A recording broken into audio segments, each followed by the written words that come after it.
KPBS On Demand is supported by UC San Diego's Art Power, presenting cellist Joshua Roman, performing from his album Immunity, alongside music by J.S. Bach and more, Sunday, June 22nd at UC San Diego's Epstein Family Amphitheater. Reserve your tickets at artpower.ucsd.edu. Hey, what's happening? This is Parker Edison. We're a couple weeks away from the official start of Season 3 of the PEP on KPBS. And to get you warmed up, we're releasing 2 bonus episodes. I started both of them when we were wrapping up Season 2, and they kind of got stuck in this limbo, so I'm super geeked that you'll get to hear them. They're deep, connected to my real life. One of them is sort of dark, and the other's a little lighter. So with no further ado, this is bonus ep number 2. It's me and some friends discussing rap, and then I'm talking with a brilliant, wise, intelligent. KPBS On Demand is supported by UC San Diego's Art Power, presenting cellist Joshua Roman, performing from his album Immunity, alongside music by J.S. Bach and more, Sunday, June 22nd at UC San Diego's Epstein Family Amphitheater. Reserve your tickets at artpower.ucsd.edu. I'm not including like D-Smoke and people currently, but there's something specifically about the 80s cadence and the 90s cadence of LA, Oakland vocal sound, just vocal cadence on a track that I still dislike. You are now tuned to the Parker Edison Project. Oof, we got a great episode for you today with an interview that I'm personally super excited about. But before we get into that, I got a couple friends on Zoom right now. We're just talking rap music. Hey, you guys, introduce yourselves. I'm Angie Chandler. I'm a lover of music. I curate experiences and programming around that and help artists to feel supported within that industry. I just love hip hop. I am like the lady in brown sugar. Edgar Almanar, also known as DJ Gargar. I mean, I do have a 9 to 5 at UC San Diego, but who I am is, I'm a musician, DJ, producer. What's the best sophomore rap album in history? It Was Written was the first one that came to mind. Man, I'm a Dre stan, so 2001 is up there. Ooh, Low End Theory has to go up there. Oh, that's fine. Fair. And Life After Death, I'll stop there. I mean, if I have to pick one out of those, I got to say 2001 because I'm biased to Dre, but. What city or borough think gave us the best rap artist? I have to say Queens. Like when I list out the best and the who keeps coming back, who's consistently a fave, I gotta say Queens. So New York City, for people listening who are not familiar, we are a city of 5 boroughs. Those boroughs are Brooklyn, Queens, the Bronx, Manhattan, Staten Island. Just a little geography for the people. Because borough, I mean, if I'm just gonna go the very cliche answer, right? You've got in Brooklyn, it's J, Big, Kane. Yeah, Kane. Queens has Nas, Tribe, Cool J, Prodigy. Mob Deep. Yeah, I was gonna say Mob Deep. So you say Prodigy. No, Mob Deep is Queens. Mob Deep is Queens. Staten Island is only the Wu. I mean, Wu-Tang, yep, in Staten. Yeah. Run DMC, Nori. Yeah, Queens. The whole thing, a whole strong. Yeah. But my initial reaction was gonna be Brooklyn, but. Yeah, Queens get the money. But I'm gonna say this: mine goes Jersey, then Queens, then Long Island. Jersey. All right, remember I said I had that great interview I wanted you to hear? Well, it happens to be one of Jersey's own. What's your name and what do you do for a living, sir? Wise, intelligent. I serve the people for a living. My background, of course, is most notably known for music, for the legendary Poor Righteous Teachers crew, 1990s rap group out of Trenton, New Jersey. That's the background. Respect. I gotta just put this out. Me and my guys are always having this conversation about the best spots that yield rap, and I always say Queens and Jersey. Those are 2, and then Long Island, because Rakim, Chuck D, all of those heads. But Jersey has like so many like top tier MCs: Redman, Latifah, Wyclef, Buttons, Tretch, yourself. What do you think it is that Jersey has that gives such quality MCs? Isolation, maybe. Jersey doesn't have any major radio stations, major record companies, anything like that. Not a lot of major events going on in Jersey in terms of music conferences and things of that nature. So MCs, artists from Jersey normally have to migrate to other areas, other states, other cities to participate in the broader scope of hip hop. So that isolation allowed us to hone our skills in a unique way. We wasn't really every day in the spaces where other artists were. Like New York, New York had its thing, New York had its thing, Jersey had its thing because it was isolated. We had to develop it in that isolation. I think that gave us the ability to develop without too much of an overwhelming influence. As in hip hop, we're all influenced by other MCs, other artists, in the culture. But for the most part, it allowed us to develop a uniqueness. My biggest influences as an MC were local artists. You know what I mean? I was carrying records for DJ T-Bone at like 13 years old, 12, 13 years old. I would carry records to his parties when he was DJing. Even with breakdancing and graffiti art, I was doing graffiti art for a long time. I was doing big ass murals on the walls, like burners. Even the reggae influence that PRT exhibited in our style, it was more local than anything else. Job Pops and his family, would have dub sessions in the basement. And roots rock, reggae from the local artists. They were most impactful because they were different to me. They didn't sound like anybody from New York. They didn't sound like anybody from Philadelphia. We were between New York and Philadelphia. Fair enough, man. Just like for the record, can I just get maybe 2 cats that are in your top 5? They don't got to be Jersey. They could be from anywhere. My top 5 is solid. I mean, no particular order. Rakim, KRS-One, Chuck D, Brother J, X-Clan, Lauryn Hill. That's it. That's my 5 all day. Big shout out, man. But it's hard. It's hard to have a top 5, a top 10, a top 20 in hip hop. Because the platform is about self-expression. Each artist is expressing themselves in a very unique way, especially from our era. So you can't be a better Chuck D than Chuck D. You can't be a better Rakim than Rakim. You can't be a better KRS-One than KRS. You can't be a better Lauryn Hill than Lauryn Hill. So I kind of gauge my top 5 is kind of based on the needle, how they move the needle in the culture, impact to the culture. You got a wild, deep catalog, man. Do you have a favorite project from your own catalog? I don't have a favorite because each one of them has something on it, something that amazes me sometimes. I don't listen to my music a lot. So when I'm throwing back, I do the throwback thing, I'll go back, I'll listen to some music and I'll hear a song and I'm like, a lyric, it could be 2-4 bars. And I'm like, I actually said that. I actually said that. So I don't necessarily have a favorite. I've never written a piece of music with the intent of making money or gaining fans. I've always wrote music from the vantage point of 50 years from now, when they're questioning hip hop and they're listening to the music, my music can represent a lifestyle and an attitude that mainstream media is not ready to represent.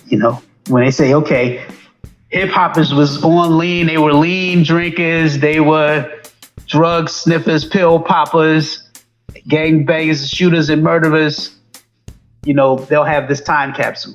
And they can say, wait a minute, is this not hip hop? Right. So they can hear us pushing back. You know what I mean? They can hear that, the culture was pushing back.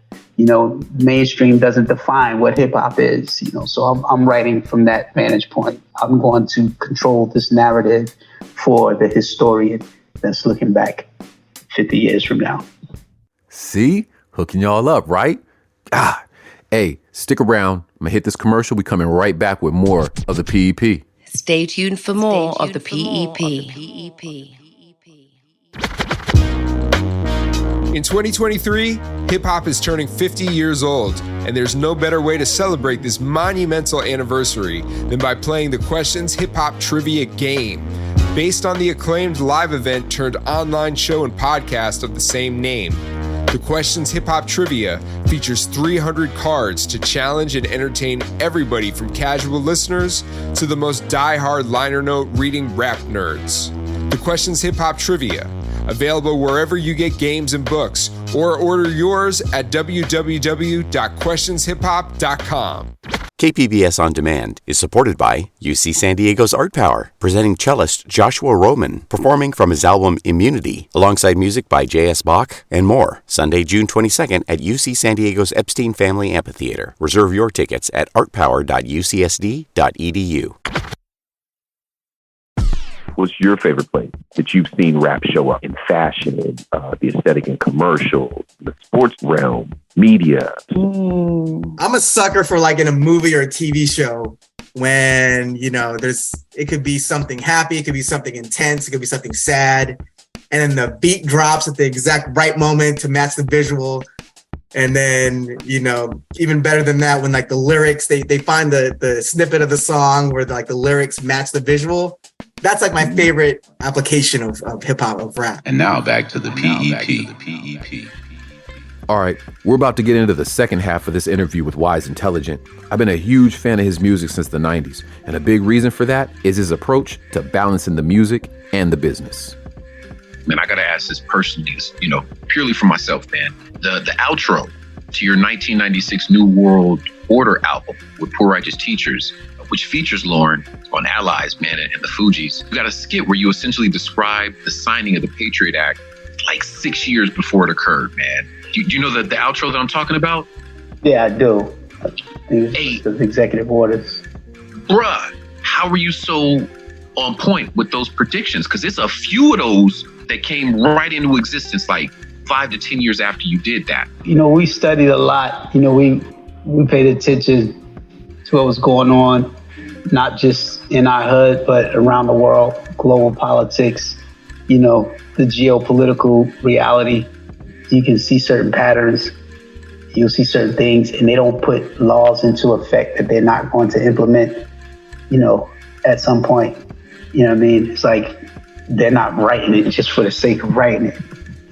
It's all connected to trajectory. It's all agenda driven. So when I first learned of the orders, Behold the Pale Horse, that book, and a couple others, en route to global occupation, books like that started, they just accented what I was already studying in real time. Like I say, there's no such thing as a secret society, but there are societies of secrets. You know what I mean? It's not a secret. They're right in front of you. They're in plain sight.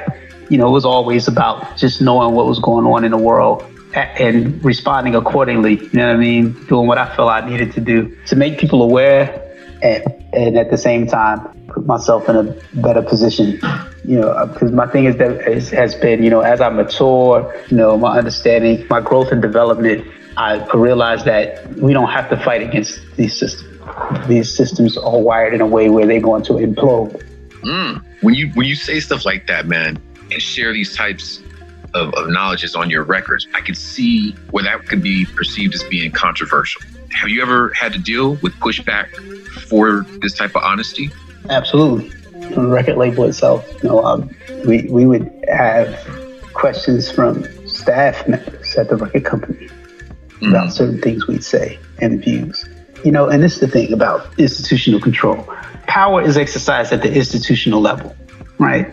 If you don't control institutions, you don't have power. I don't care how much money you have, because people depend on life-sustaining institutions to sustain their lives. They depend on these institutions like schools. Schools are institutions. Banks, they're institutions, financial institutions. So people depend on them. If you control these institutions, a record company in effect is an institution. So the pushback, they hear something we say, and then they be like, oh, these are your views? What do you mean by this? You know what I mean? We feel like, some people have questions about it. So when you explain it to them, they're like, oh, okay. We get it. But then they'll tighten up the marketing dollars and not promote your records. You know what I mean? Right. Not promote your records because they control the institution. Regardless to how real and historically factual what you're saying is, it's not the point. Mm-hmm. The point is they have the power to impede it because it's an institution. I remember one time we had some pushback in Ohio. We were on a radio, a Christian organization. They came to the radio station to protest something that I said on the radio. It was the black man is God. I said the black man is God. You know what I mean? But that was some pushback that we got. And then later I received pushback from the Killing You for Fun album. Killing You for Fun album, because the cover had the burning of the brother Hezekiah in Coatesville, Pennsylvania. Walmart wouldn't shelf it. How do you navigate dealing with the politics of the business and still maintaining your art and your integrity and your goals? It's like I said in a line, my commercially defective rap aesthetic needs an edit just so white folk could get it. I don't make music for that. So the business of rap for me is finding the audience. It's like if you're looking for green tea in the grocery store. You go in the grocery store, you drink green tea, you're going to go look for the green tea. You're going to ask somebody, yo, where's the green tea? It's over there in aisle, whatever. The kid that's looking for soda pop, the soda pop is over there. You go get the soda pop. You know what I mean? But this is green tea. It's premium. I'm not trying to compete with in the commercial spaces that mainstream rap is functioning in. I get asked the question a lot, what do you think, what's the difference between hip hop in your era and hip hop now? Do you think that it's changed? Do you think hip hop is worse or better off? Do you think hip hop, my response is always, I think hip hop is exactly the way it was when it began. The mainstream is just highlighting a particular narrative. You know what I mean? It's like that narrative is controlled by mainstream, but there's still a plethora of conscious hip hop artists. They just can't see the light of day in the mainstream. Whereas in our era, they could, because there was over 200 record companies. Now was only 5. There were over 2,000 radio stations, but now they're all owned by one. That's what the problem is. The problem is not hip hop. Hip hop is there's still break dancers, there's still graffiti artists, there's still b-boys, still DJs, there's still MCs spitting something other than sex, money, and murder. It's just that we don't control the institutions for the dissemination of the hip hop. We don't control the major platforms for it. So it creates this perception that hip hop is this one thing that you hear from these 10 MCs that the program director is playing 40 times a day. Talk that talk, Wise. Talk that talk. And I don't want to keep you. I appreciate you giving me this amount of time. Two more really quick questions. One is, what are you working on now? Music-wise, I've been doing a series called Back to School, and the Back to School series started with period 1, first period. First period was the talented Timothy Taylor. I did up to 5 periods so far. And I just finished 6th period. I'm releasing that next. It's called Wise Intelligent is Poem Chomsky. The Poem Chomsky project is going to be an NFT project, and you get every drop, you get every video, you get every song, and you get bonus freestyles. NFTs. It's NFTs of me just spitting verses. And this side project on this one is going to be an NFT project as well. You buy the Poem Chomsky project, you automatically get this project is called the Man Drill Project. It's me on drill beats. I'm on all drill beats. And, a grown man on drill beats, Man Drill. I'm looking to release that on my own platform. It's called Digital Dope. Digitaldope.io. And, I'm the president of the Rap Snacks Foundation. I've been developing entrepreneurship and financial empowerment programs for youth, for young people, for students at HBCUs, students in the community, where the community can teach the community. So Stock Boss Up is an app that we developed to teach how to invest in the stock market so that you get a handle on how the economy works. All the companies that drive the economy, and you'll see from investing in the stock market, you learn immediately how the culture influences commerce. We supporting these brands every day, learn how they work. And then we can create our own platforms, create our own brands and do similar, within our communities. Then we have Backspin's program. Backspin's is a music program. We're going to do projects with the youth from our platform, from Backspins. We'll pull a student producer, a student writer, and a student MC or singer, and build an NFT project around them, release it, let them build a community, and see how to, and then they can learn. They're learning how to monetize the intellectual property. That's what it's about: intellectual property ownership and monetization. Because we are the bag. We don't have to secure the bag. We the bag. If we're going to secure anything, we need to secure ourselves, right? Because we're the resource. That's you doing the next level of the next level right there. Don't give them no more. I'm gonna put the whole interview on a website so cats can listen to it for free. I hope you got like a lecture series coming along, like a little master class that cats can just tap in, tune in, and get this type of knowledge from you, bro. Good stuff. Appreciate you. And just for the record, how can cats find you on the internet? Where's the fastest place to go to find you? IG, Wise Intelligent, spelled how you would find it in a dictionary. WiseIntelligent.com. I got dope merch. Yeah, so, and the book is out, so you can get the book from the website, 3/5 and MC, Manufacturing of a Dumbed Down Rapper. Woof! It's available now. Thank you, brother. Thank you so much for your time. Appreciate you. Fire, right? Big thank you to Wise Intelligent for taking the time. If you're not familiar, look up Poor Righteous Teachers and start there. Big smart. Pro-black gems on gems on gems. Matter of fact, I'm going to run something by him right now. Why wait?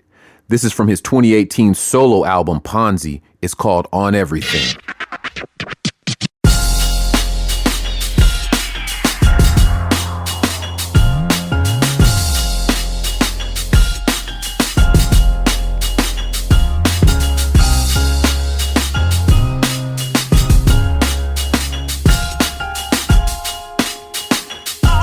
What is rap though?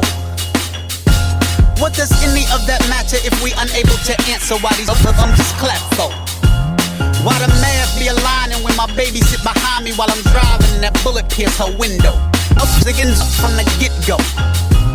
That depends on who you asking. Some be praying, others fasting. Some say emphatically yes, some say it's no. I guess all life is a struggle. How you live or die determined by how you see yourself inside of that fact. But when you don't control perception and your enemy's aggression, use your culture as a weapon, you accept that. Manufactured narrative and dangerous single story crackers packaged to disparage, hate and subjugate they captives, so we brought low. Now brokenness spread their ignorance on some talk show. Corporate thoughts like Mona Scott tell them be more hope. If not for black love and hip hop, I would be heartbroken. From the bottom up, we lining up, we honeycut. We bambooing, who gets losing, plus they music suck. Starstruck, singing for lust, what wealthy losers touch. I see these wasters on the covers of these magazines. They call us haters, but we saviors to you Negro kids. I'm burning all the shoulders down, put that on everything. Put that on everything, I swear on everything. My black light, black, white seeds and everything. In the eye, but what I write is everything. On everything, put me home, I'm sure on everything. On everything. On everything, on everything.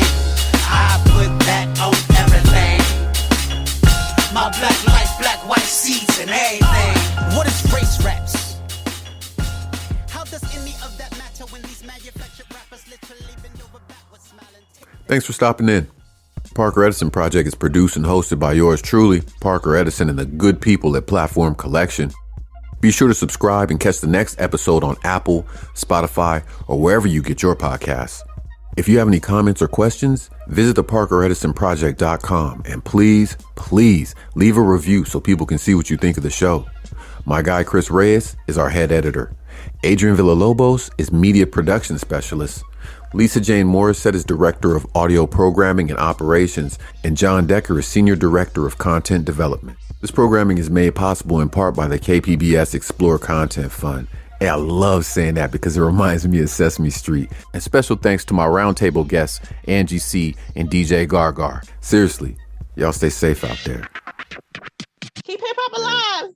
KPBS On Demand is supported by UC San Diego's Art Power, presenting cellist Joshua Roman, performing from his album Immunity, alongside music by J.S. Bach and more. Sunday, June 22nd at UC San Diego's Epstein Family Amphitheater. Reserve your tickets at artpower.ucsd.edu.